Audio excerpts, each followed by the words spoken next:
ఈరోజు చాలా సంవత్సరాలుగా మనం ఎదురు చూస్తున్నాం. రాచర్ల గేటు అనేది ఎప్పుడు గిద్దలూరు ప్రాంతానికి వచ్చినా కూడా ఈ రైల్వే గేట్ నుంచి విముక్తి కల్పించి ఆర్యూబీ అనేది ఏదో దాన్ని మనం రైల్వే డిపార్ట్మెంట్ నుంచి తీసుకొస్తామని అనుకుంటున్నాం. ఎన్నికల సమయంలో వచ్చినప్పుడు కూడా పదే అదే చెప్పాం.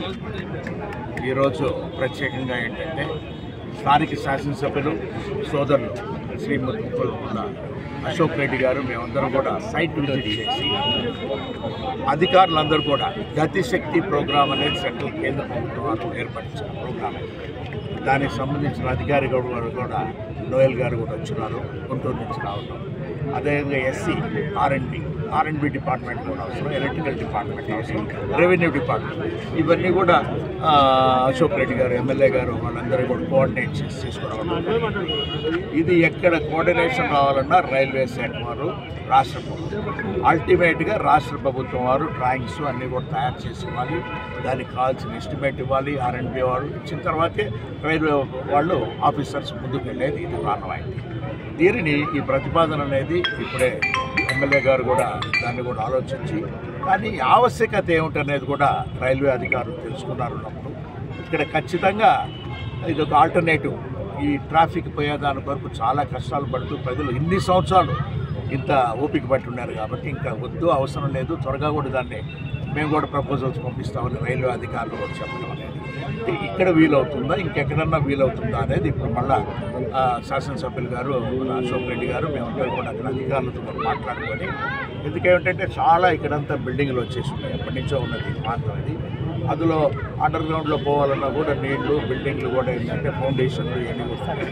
ఇవన్నీ కొంచెం క్షుణ్ణంగా కూడా ఆలోచించిన తర్వాత ఒక నిర్ణయానికి వచ్చిన తర్వాత మీకు గౌరవ శాసనసభ్యులు గారు అశోక్ రెడ్డి గారు మీకు పూర్తిగా వివరిస్తారు ఇక్కడ ఏ విధంగా చేయాలనేది. కానీ నా ధర్మం ఎంపీగా ఉన్నప్పుడు సెంట్రల్ గవర్నమెంట్ నుంచి రైల్వే శాఖ నుంచి ఫండ్స్ తీసుకొచ్చి ఈ ప్రాజెక్ట్ని ఏంటంటే ఈ రైల్వే గేట్ నుంచి వేరే దగ్గర ఇప్పుడు ఆర్ఓబి అనేది తీసుకురావాల్సిన బాధ్యత నాది. కాబట్టి ఈరోజు అందరినీ అధికారిని మనందరూ కలుపుకున్నాం. త్వరితగతిన అధికారి కూడా గతిశక్తి అధికారి కూడా చెప్పడం కూడా బడ్జెట్ మొన్ననే కూడా అయిపోయింది ఉన్నప్పుడు కేంద్ర ప్రభుత్వం కూడా ఫైనాన్స్ బిల్ కూడా పాస్ చేసుకున్నాం. కాబట్టి కొత్త బడ్జెట్లో కూడా నిధులు అధికంగా కూడా వస్తున్నాయి. కాబట్టి మన ప్రపోజల్ త్వరగా పెట్టేసుకుంటాం సార్ అని అంటున్నారు. బట్ డీటెయిల్డ్గా మీకు ఇచ్చేది ఏంటంటే గౌరవ శాసనసభ్యులు గారు అశోక్ రెడ్డి గారు మరలా ఒకసారి ప్రెస్ మీట్ పెట్టి మీకు త్వరితగతిన ఏం చేయాలనుకుంటున్నారని చెప్తాను. Thank you sir. గిద్దలూరులో రైల్వే ఓవర్ బ్రిడ్జ్ సమస్య అనేది గత కొన్ని సంవత్సరాలుగా రాచర్ల గ్రేట్ ప్రాంతంలో ప్రజలు తీవ్రమైనటువంటి ఇబ్బందులకు గురి కావడం జరుగుతుంది. ఎన్నికలకు ముందు చంద్రబాబు నాయుడు గారు గిద్దలూరు నియోజకవర్గ పర్యటనకు వచ్చినప్పుడు ఇక్కడ ఉండబడినటువంటి సమస్యలను ఆ రోజు ప్రస్తావించడం కూడా జరిగింది. ప్రభుత్వం అధికారంలోకి వచ్చినటువంటి వెంటనే రైల్వే ఓవర్ బ్రిడ్జ్ సమస్యే కాదు, గిద్దలూరులో ఏదైతే శ్రీనివాస సినిమా హాల్ ప్రాంతంలో సగిలేరు మునక ప్రాంతం ఉందో ఆ యొక్క సమస్యను పరిష్కరిస్తానని చెప్పారు. ఇదే కాకుండా గిద్దలూరు నియోజకవర్గంలో వెలుగొండ ప్రాజెక్టు ఇచ్చేటువంటి విషయం కానివ్వండి, లేకపోతే జిల్లా కేంద్రంగా మార్కాపురం ఏర్పాటు చేసి మన ప్రాంతాలకు జిల్లాను ఏర్పాటు చేసే విషయం హామీలు ఇచ్చారు. వీటిలో భాగంగా ఆయన ఇచ్చిన హామీలను నెరవేర్చే దానిలో భాగంగా పెద్దలు గౌరవనీయులు అన్న ఒంగోలు పార్లమెంటు సభ్యులు మాగుంట శ్రీనివాసరెడ్డి అన్న గారికి, నాకు మా గౌరవ ముఖ్యమంత్రి గారు ఏదైతే మాకు సూచన ఇచ్చారో దాని మేరకు మేము ఇక్కడికి వచ్చి ఈ యొక్క దీన్ని చూసి ఈ సమస్యను పరిష్కరించే దానిలో భాగంగా సంబంధిత అధికారులందరినీ కూడా ఇక్కడికి పిలిపించి సమస్యని పరిష్కరించే దానిలో తొలిమెట్టులో భాగంగా అధికారులతో ఇవన్నీ కూడా మేము చేస్తూ ఉన్నాం.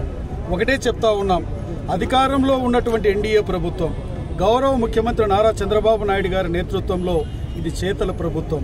ఇంతెందుకు ఈ రోజే 13,300 పైచలకు గ్రామ పంచాయతీల్లో గ్రామ సభలు పెట్టడమే కాకుండా గత ప్రభుత్వం పంచాయతీలని గ్రామ పంచాయతీలు నిర్వీర్యం చేస్తే ఈరోజు గ్రామ పంచాయతీల ద్వారానే బాపూజీ గాంధీలు కలలు కన్నటువంటి స్వరాజ్యం మనకి గ్రామ పంచాయతీలను పటిష్టం చేస్తేనే వస్తుందనేటువంటి దాన్ని నమ్మినటువంటి మా గౌరవ ముఖ్యమంత్రి గారు నారా చంద్రబాబు నాయుడు గారు, ఉప ముఖ్యమంత్రి గారు పవన్ కళ్యాణ్ గారు ఈరోజు గ్రామ సభలను కూడా చేశాం. ప్రతి గ్రామ పంచాయతీకి పెద్ద ఎత్తున సిమెంట్ రోడ్లకు కానివ్వండి, లేకపోతే గనక గేదెలకు షెడ్లు వేసుకునేటువంటి విషయాలను నిధులు ఇచ్చి ఈరోజు ప్రక్రియను మొదలుపెట్టారు.